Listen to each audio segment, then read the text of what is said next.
Hey YouTube, it's Dimitri from BiancoLand, and today we're going to discuss the Langstroth Hive, which is the most common hive used today by beekeepers. So the Langstroth Hive is comprised of three basic parts. You have your lid, your hive body, which is the box, and then you have your foundation, which is also known as your bottom board.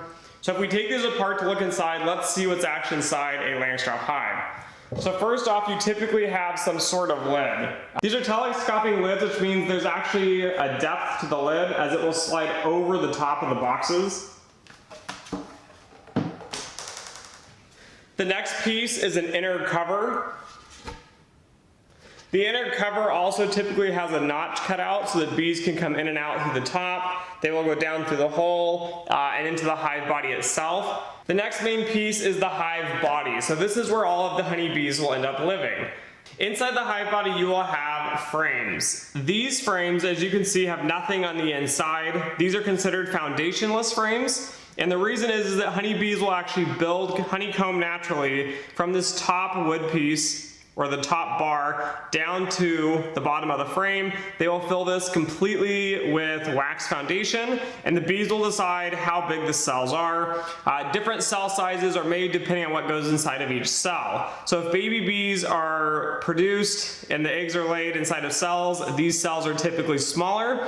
However, when you have honey cells that are used to store the honey, these cells are actually going to be larger in size as they can fill more honey and build less wax. The other type of frame that come with beehives is you can also buy foundation, which means there will be a piece of either wax or plastic that fills this empty space inside the frame. The wax and foundation or the plastic foundation provide a guide for the bees. Some people think that it speeds up the process, some people think it actually slows them down, but in general there are different types of frames you can buy. So as for the hive body, there are actually different widths of these and there are different depths. The two widths are both an 8-frame box and a 10-frame box. So this box that I currently have, if it was completely full, can fit 8 frames, either foundation or foundationless frames.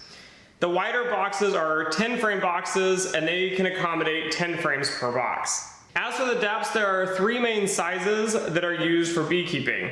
The most common size for the bottom box is typically called a deep. A deep is actually taller than this box I have here.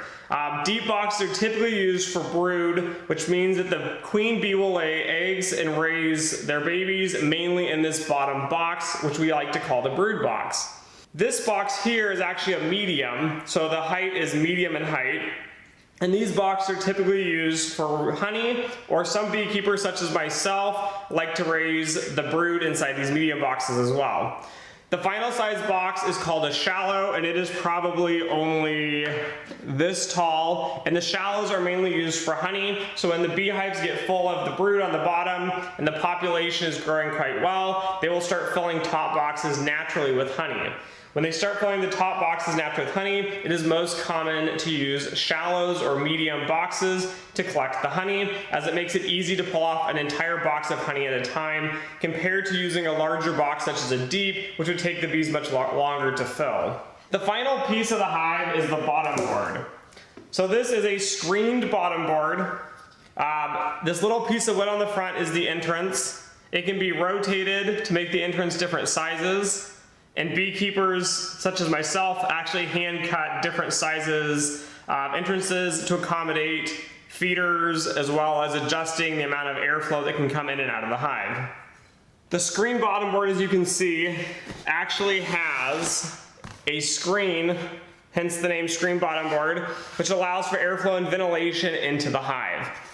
This grid, which is actually like a corrugated plastic, slides into the bottom board.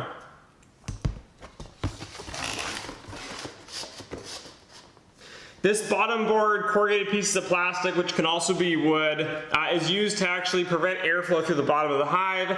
And the reason this board in specific actually has numbers and letters on it, as well as this grid, is these boards can be used to do varroa mite counts. So one of the common problems with beekeeping and honeybees in general is that we have to fight varroa mites. Varroa mites are a parasite. It's a little tiny mite. It attaches to the bee, it will end up killing the bee, and they're not good for hives. So these boards we actually spray with like canola oil or vegetable oil. You slide this into the bottom, and once it's in the bottom, you let it sit for 3 days. You come back in 3 days and remove these boards, and you can actually see how many of the little mites get stuck to the board. The honeybees will take the mites off of other bees, and when they're cleaning each other, they take these mites off, they stick to this board. You can actually count the number of mites on here, divide it by 3, and get your daily mite drop. This is used to determine how bad your infestation is of mites if you have mites. I'm a beekeeper down here in Dallas, Texas. It gets very hot year-round. We also have humidity to deal with, and I actually prefer to use the screen bottom board with nothing inside of it. So I do not put the corrugated piece in. My beehives all just have the screen in the bottom to increase ventilation, which prevents a lot of the diseases I have encountered as a beekeeper in my first year. So the advantage of the Langstroth Hive is that you can actually stack boxes and take them off and on during the season. So typically I have 2 boxes which I leave on constantly. If I had deep boxes, these would be my brood chambers. When I use medium boxes, I typically use 2 medium boxes that are basically given only for the hive. They use this to raise their brood, their baby bees all get raised in here, and then they use this for storing honey and pollen to keep themselves throughout the year.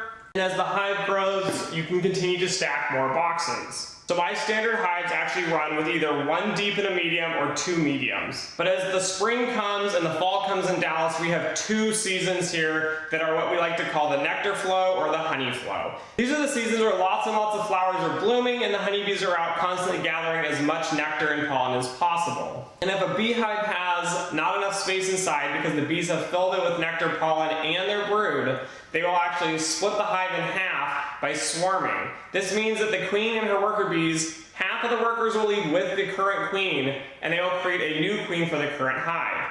This can cause problems in beekeeping, however it's an easy way to create more hives out of what you have, and this is how bees reproduce. But during the honey flow, what you do to prevent them from swarming as well as to harvest honey, if this is your goal, is you continue to stack more boxes. So if I have 2 medium boxes, which is my standard hive, and the season keeps going, I would stack a 3rd box or a 4th box on top and allow the bees to build more wax and then to fill this with honey. As the bees fill these top boxes with honey, the beekeeper waits for the honey to be capped. Once the honey is capped, these boxes are removed, the honey is harvested, and we can put another empty box on top for them to fill by themselves. So this is the standard Langstroth hive. As we've shown, there's the bottom board, there are your hive bodies, which have 3 different sizes. We have the inner cover, which typically sits on top of the entire hive, and then we have the telescoping lid, which sits on top of that.